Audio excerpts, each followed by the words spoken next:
Next topic is acquired immunodeficiency syndrome or AIDS. क्या है ads? Disease है जो किसको अफेक्ट करती है, अपना जो पूरा इम्यून सिस्टम होता है उसको अफेक्ट कर देती है और इम्यून सिस्टम फिर डेफिशिएंट हो जाता है किसी भी पैथोजन से फाइट करने में।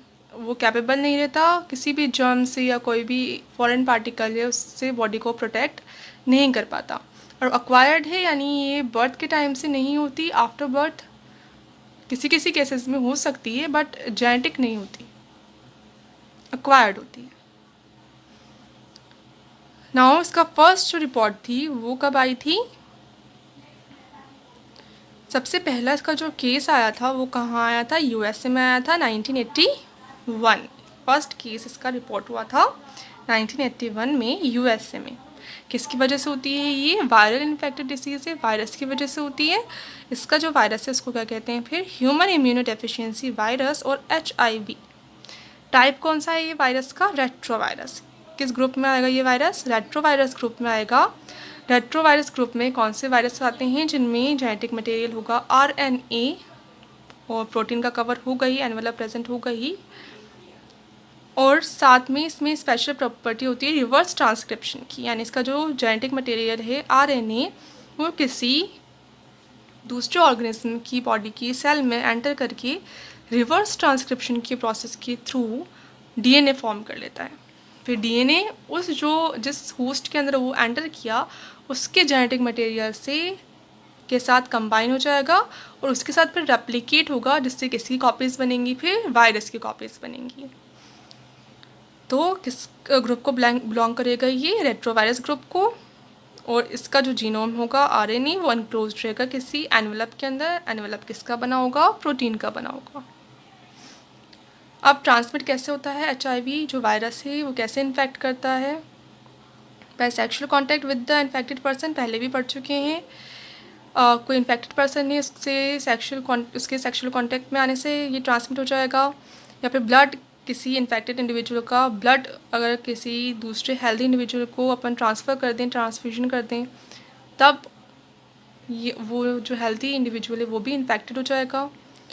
शेयरिंग इन्फेक्टेड नीडल्स जो इन्फेक्टेड है यानी ऐसी नीडल्स जो इन्फेक्टेड पर्सन के कांटेक्ट में आ गई हैं उसकी शेयरिंग कर दें अपन हेल्दी इंडिविजुअल के साथ। या फिर ये मदर अगर इन्फेक्टेड है तो प्लेसेंटा के थ्रू क्रॉस करके इसके जो वायरस है वो कहाँ आ सकते हैं? जो चाइल्ड डेवलप हो रहा है जो फीटस है उसके अंदर आ सकते हैं। तो उसके अंदर भी बाद में आएंगे, इसलिए क्या है ये एक्वायर्ड ही है, इननेट नहीं है। तो इस सब से क्या अपन कह सकते हैं कंक्लूजन कि किससे ही होता है ट्रांसमिट? बॉडी फ्लूइड से होगा।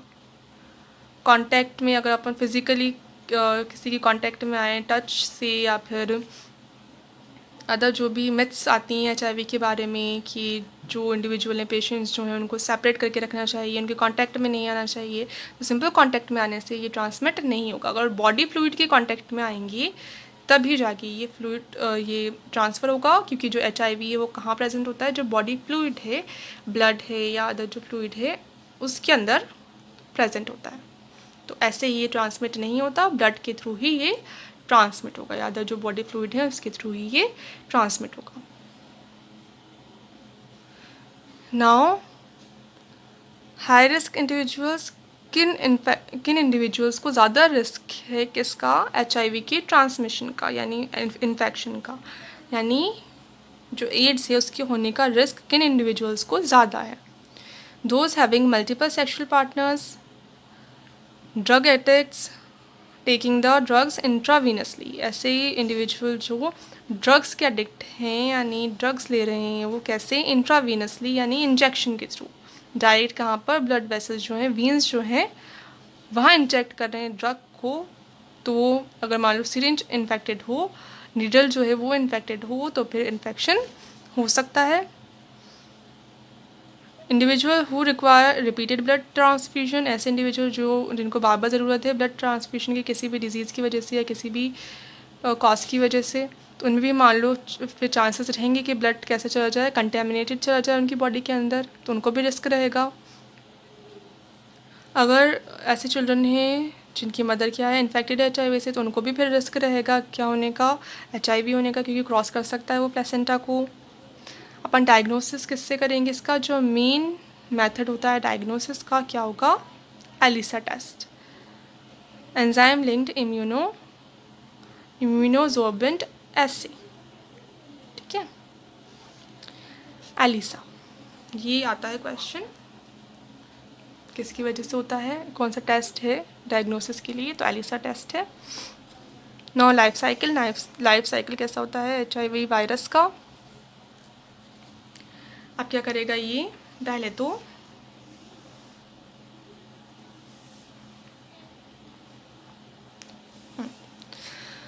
पहले ये जो वायरस है जिसके अंदर क्या प्रेजेंट है, RNA प्रेजेंट है और प्रोटीन कोड प्रेजेंट है। कौन सा वायरस है ये, रेट्रोवायरस है। HIV है, किस ग्रुप में आ रहा है, रेट्रोवायरस। अब ये क्या करेगा, नॉर्मल सेल को इन्फेक्ट कर देगा। ये किसकी सेल है, किसी भी एनिमल की सेल है, इसको इन्फेक्ट कर देगा, इसके एंटर कर जाएगा, इसके अंदर एंटर कर जाएगा। पूरा एंटर नहीं करता कभी भी कोई वायरस, प्रोटीन कोड उसको एंटर नहीं करता। क्या एंटर करता है, उसको जेनेटिक मटेरियल ही एंटर करता है, DNA हो या RNA। तो इसका भी प्रोटीन कोड एंटर नहीं करेगा, सिर्फ जेनेटिक मटेरियल अंदर एंटर करेगा, और जेनेटिक मटेरियल क्या है इसका, RNA। अब RNA अंदर एंटर करके रिवर्स ट्रांसक्रिप्टेज एंजाइम की हेल्प से किस में कन्वर्ट हो जाएगा, DNA में। रिवर्स ट्रांसक्रिप्टेज एंजाइम भी किसका है,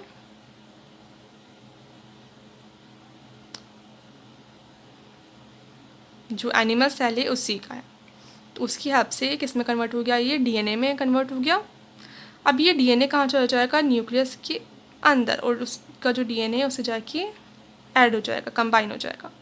अब जैसे ही ये DNA रेप्लिकेट करेगा, तो वैसे ही किसका क्या बन जाएगा, ट्रांसक्राइब करेगा, है ना, रेप्लिकेट नहीं, क्या करेगा, ट्रांसक्राइब करेगा। तो कौन सा mRNA बनेगा, जो वायरस का mRNA है वही बन जाएगा। कौन सा होता है, मेनली mRNA ही होता है। तो कौन सा बनेगा, जो वायरस का RNA है वही बन जाएगा। और वो RNA फिर क्या बना देगा, RNA प्रोटीन प्रोड्यूस करेगा। तो RNA कौन से प्रोटीन प्रोड्यूस करेगा, फिर जो वायरस के प्रोटीन कोड के जो प्रोटीन है वो प्रोड्यूस करेगा, और RNA उस प्रोटीन कोड के अंदर सेटल हो जाएगा, और दोबारा से क्या बन जाएगा, न्यू वायरल पार्टिकल बन जाएगा। ऐसे ही बहुत से बन सकते हैं वायरल पार्टिकल। तो अब सबसे पहले जाके ये होस्ट की बॉडी में कौन सी सेल्स को अफेक्ट करता है, मैक्रोफेजेस को। मैक्रोफेजेस के अंदर चला जाएगा और अपनी कॉपीज़ बना लेगा बहुत सारी। अब मैक्रोफेजेस के अंदर एंटर कर गया, मैक्रोफेजेस क्या करती हैं, बॉडी को प्रोटेक्ट करके रखती हैं। अब उन्हीं को इसने इन्फेक्ट कर दिया तो बॉडी को ये प्रोटेक्ट करके नहीं रख पाती। अब इसके बाद ये सेकंड किसके अंदर जाके एंटर करेगा, किसको अफेक्ट करेगा, जो हेल्पर T लिम्फोसाइट्स होती हैं, जो हेल्प करती हैं B लिम्फोसाइट्स की किसमें, एंटीबॉडी प्रोडक्शन में, उनको अफेक्ट करेगा, उनके अंदर एंटर कर जाएगा, और वहाँ पे भी सेम प्रोसेस रिपीट करेगा। तो इससे जो T लिम्फोसाइट्स हैं वो अपना फंक्शन अच्छे से कर नहीं पाएंगी, और फिर जो एंटीबॉडीज़ हैं वो बॉडी में प्रोड्यूस नहीं होंगी।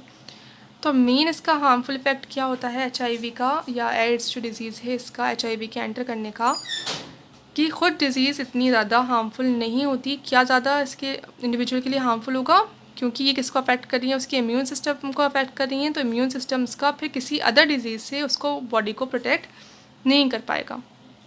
तो मान लो कोई और अगर इसमें बैक्टीरिया एंटर कर गया इसकी बॉडी के अंदर, इंडिविजुअल की, अफेक्टेड इंडिविजुअल की बॉडी के अंदर, मान लो कोई अदर पैथोजन है, बैक्टीरिया है या अदर कोई पैरासाइट है या कोई भी है, वो एंटर कर जाए, जिससे अगर नॉर्मल कंडीशन में तो उसकी बॉडी क्या करती है, फाइट कर देती है और उसको किल कर देती है, और बॉडी में डिजीज़ नहीं होती। पर अब उसकी बॉडी वीक हो गई, उसकी T सेल्स जो हैं अच्छे से वर्क नहीं कर पा रही हैं, उनका नंबर डिक्रीज होता जा रहा है, वायरस उसको डिस्ट्रॉय करते जा रहे हैं। तो अब वो अगर सिंपल छोटा सा भी इन्फेक्शन होगा किसी अदर पैथोजन से, तो भी वो उसको फाइट नहीं कर पाएंगी और उसको वो डिज़ीज़ हो जाएगी।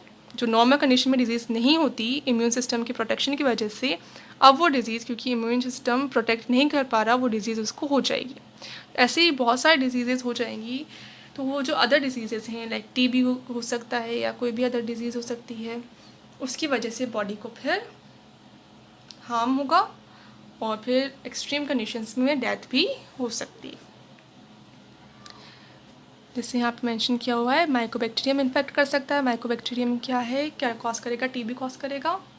और टॉक्सोप्लाज्मोसिस डिजीज़ कॉज करता है, ब्रेन को अफेक्ट करता है। तो ऐसे ही वायरसेस हैं या अदर जो फंजा है ये सब बॉडी को इन्फेक्ट कर देंगे और बॉडी सही से वर्क नहीं कर पाएगी, तो कंबाइन बहुत सारी डिजीज़ एक ही इंडिविजुअल को हो जाएंगी, क्योंकि उसका इम्यून सिस्टम क्या हो गया, वीक हो गया। उसकी मैक्रोफेजेस को भी डिस्ट्रॉय कर दिया वायरस ने, उसकी टी लिम्फोसाइट्स को भी डिस्ट्रॉय कर दिया और इन्फेक्ट कर दिया, उसका पूरा इम्यून सिस्टम ही डिस्ट्रॉय हो गया।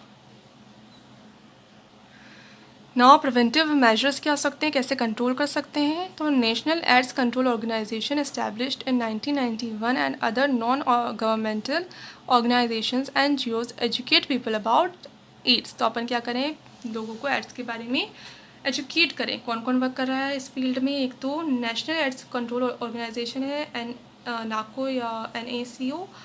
ये कब इस्टेब्लिश हुई थी, 1991 से। तो ये वर्क कर रही है लोगों को एजुकेट करने के लिए एड्स के बारे में।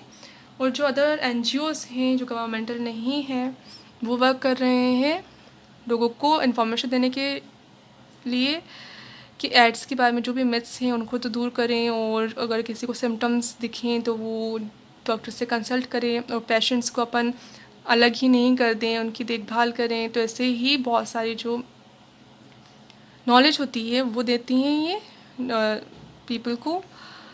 WHO has started a number of programs to prevent the spreading of HIV infection that includes अब WHO ने भी वर्क किया इस फील्ड में, और बहुत से ऐसे प्रोग्राम्स दिए जिससे HIV की स्प्रेडिंग को रोक सकते हैं। अब making blood from blood bank safe from HIV। अब जो ब्लड बैंक है उसमें ब्लड अगर कभी भी कोई डोनेट करे तो उसका पहले टेस्ट ज़रूर कर लें, ऐसे ही किसी को ट्रांसफ़र नहीं कर दें वो ब्लड। HIV टेस्ट कर लें कि वो ब्लड सही है या फिर नहीं है। और डिस्पोजेबल नीडल्स एंड सिरिंज का ही यूज़ करें, एक बार यूज़ में लेने के बाद उनको फिर डिस्ट्रॉय कर दें, दूसरी बार यूज़ नहीं करें। कॉन्डम्स को डिस्ट्रीब्यूट करें ताकि सेक्सुअली ट्रांसमिट ना हो HIV। ड्रग जो यूज़ करते हैं उसको कंट्रोल करें, ड्रग्स की यूज़ को बैन कर दें। Advocating safe sex and promoting regular checkups को भी प्रमोट करें। अगर किसी को थोड़ा सा भी सिम्टम्स अगर दिख रहे हैं, कुछ फील हो रहा है, तो वो डॉक्टर से कंसल्ट कर दें। तो ये सारे अगर अपन प्रिवेंटिव मेजर्स रखेंगे तो फिर HIV से बच सकते हैं।